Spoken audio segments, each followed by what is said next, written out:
What is up, everybody? Today I got a skin fade tutorial with a little bit of curls on top and a lineup. Let's check it out.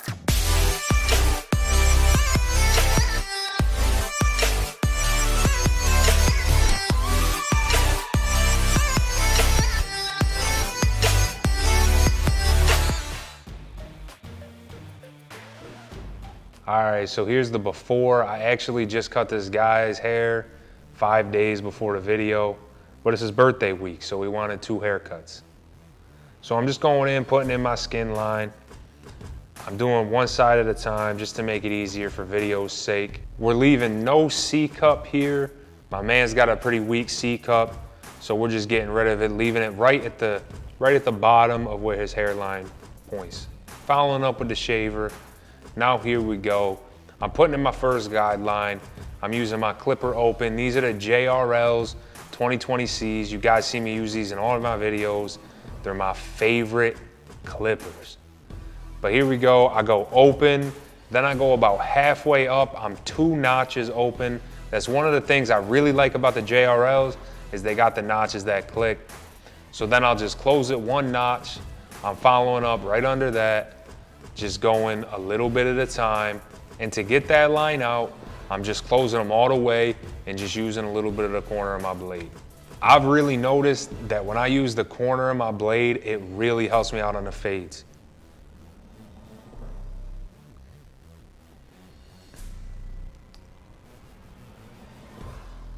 Now, since I just cut his hair a couple days ago, I'm just gonna blend from that Clipper Open straight into the rest of his head using the half guard.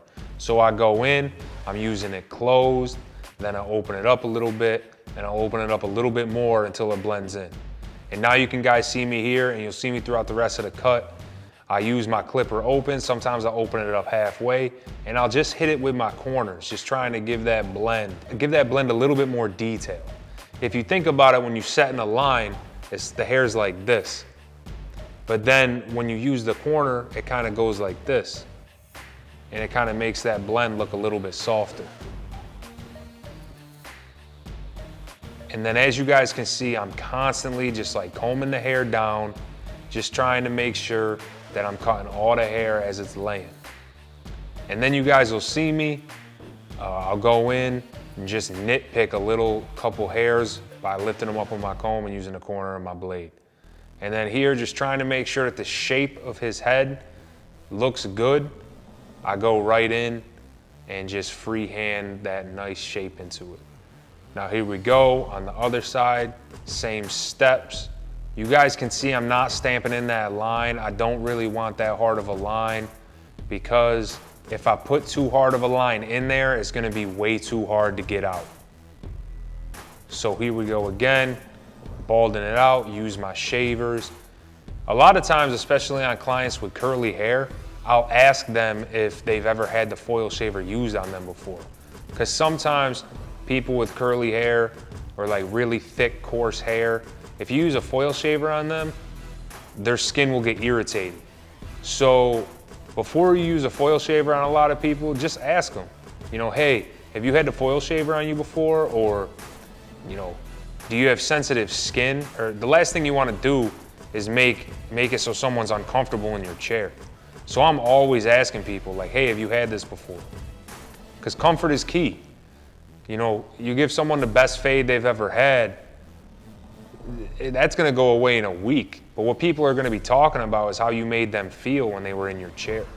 So once again, same steps on this side, guys. But the big thing that I'm making sure I'm doing right here is I'm making sure I'm cutting against the grain of his hair. When you're fading, you always want to cut against the grain of the hair. And unfortunately, on this client's head, his hair grows straight sideways. So I'm just always struggling with his head. Yeah, as you can see right there, I'm going sideways, coming at it at basically a horizontal angle. Because I want to make sure that I'm getting all the hair how it's growing in. But I'm doing the same thing. I blended out that Clipper Open guideline.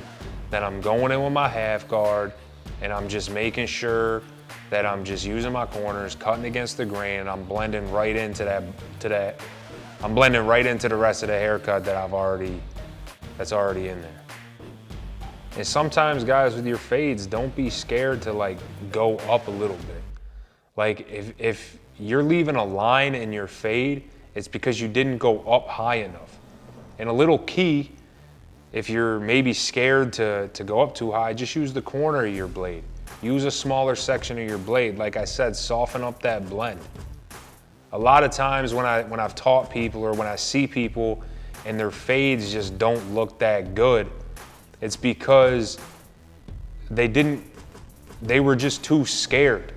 What I see separates the good barbers from the great barbers are the barbers that actually cut the hair that needs to be cut. A lot of people, you'd be surprised, man, a lot of people just don't achieve the best services they can because they're too scared. And I know, I understand, I've been there. It's hard to not be too scared, but just use the corner of your blade. It'll go a long way. It'll help you out a lot, and it's not gonna make a hard line that's impossible to get out.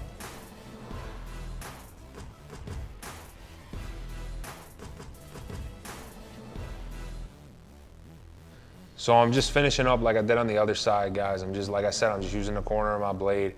I'm going against the grain of the hair. I'm going up, even though the hair grows sideways, just trying to get this hair from all types of angles because it is curly. So now I'm just getting the back. Sorry about the angle here, guys. I forgot to check my camera. The angle's not the greatest right now, but you can see exactly what I'm doing. I'm doing the back, and when I'm doing the back on someone's hair, I'm usually, I'll make my guidelines just a little bit bigger because I don't know if you guys have noticed, but the back of people's heads, like nobody ever goes bald on the back of their head. They always go bald on the top. And the hair on the back of their head's always like way thicker. So when I'm fading the back of someone's head, I'm making my guidelines just a little bit bigger, and I might take an extra step or two in between each one of my guidelines just to make sure that I'm blending out the thickness of that hair. And you guys will see it. I kind of like to go back and forth like a typewriter. So here I am putting in that line, and then I'll go over it a couple times, because when you turn your client around in the chair and they go like this, they're like, ooh, yeah, that's looking good. They can't see the back of their head, but what's everybody else gonna see? Every other person is gonna see the back of their head. And when that person leaves your chair, if you're trying to get more clients in your chair, you want their whole head to look good. Man, I've seen barbers do that before. They give a really good looking haircut on the sides and on the front, but then the back of their head, boy, it looks like there is literally like a line drawn there. And fading the sides is usually easier than fading the back. So please take your time when you're fading the back. Once again, I'm going in with my half guard. I'll close it, then I'll open it up a little bit, and then I'll just open it up a little bit more, continuously using my corners, paying attention to the way the hair grows.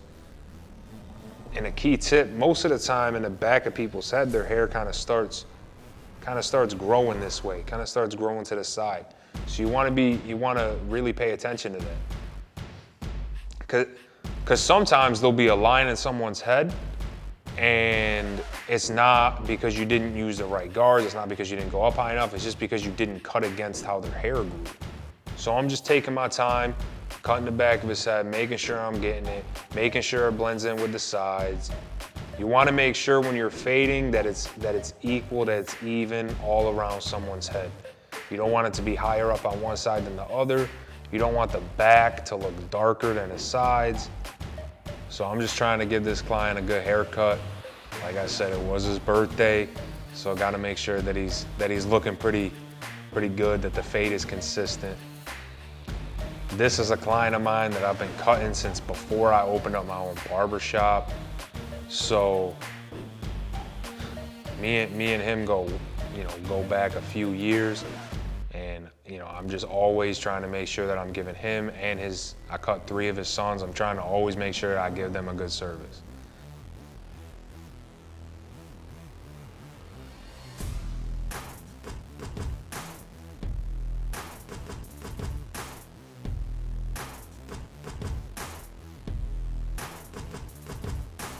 All right, guys, so now here's the money maker. This is the money shot.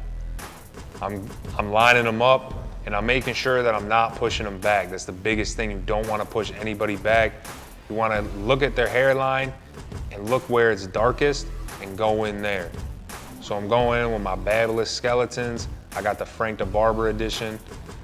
Now I'm just scooping up. I'm just trying to get all the overhang, trying to make sure nothing's overhanging on his hairline.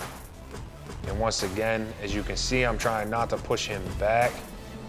We're gonna go in and use some hair fibers later to make it look real sharp. But before you use enhancements, you wanna make sure that the line is looking good. But I'll be honest with you guys, doing a lineup is like my weakness. I feel like I get so insecure about my lineups. So me posting this video, there's a lot of insecurity behind this video. But I'm here to learn just as you are. I'm here to grow just with everyone else, and I'm just trying to show y'all what I know right now. But believe me, a year from now, I'm gonna be better at giving a lineup than I am now. I like to start my hairline in the middle and work my way out to the sides. So I'm using my hair fibers here. I didn't spray anything on first. I'm just spraying a couple hair fibers. You want it to look natural. That's the biggest thing with enhancements. You want them to look as natural as possible. So I'll just use like a card and just spray my enhancements on there a little bit. Make sure they look natural. And then I'll go through again with my trimmers and make sure that the line's looking straight, and that'll get the rest of the hair, it'll separate the hair fibers from the hairline. Here we are, right in the middle. Just trying to make that hairline look straight, trying to make it look dark. Then I'll use the Got2b glue hairspray. I'll put it right on his hairline, use my diffuser, make sure that hairspray locks those hair fibers in. And then always, always, always, I follow up every line I do with the straight razor, whether it's around the ear, whether it's in the front of their hairline, whether it's on their beard, on their mustache. Always trying to use the razor, always trying to make sure that it looks sharp. Using a razor on someone's hairline is a little easier because their forehead is typically more stretched out for you. And a key when I'm using the hair fibers is I'll use my razor a little bit further down. I'll start down and I'll work my way real close to the hairline, but then I'll take my razor away. You'll see me, I'll wipe it off. So then all I gotta get is just that little piece, that little bit right up into the hairline. Now I'm just using my Barber Magic Pencil. This is just like a concealer to kind of make that hairline pop. And after I use the Barber Magic Pencil, I just follow it up right with my trimmers. All I'm trying to do is just kind of blend that line out a little bit so it just doesn't look so caked on, so it doesn't look so thick.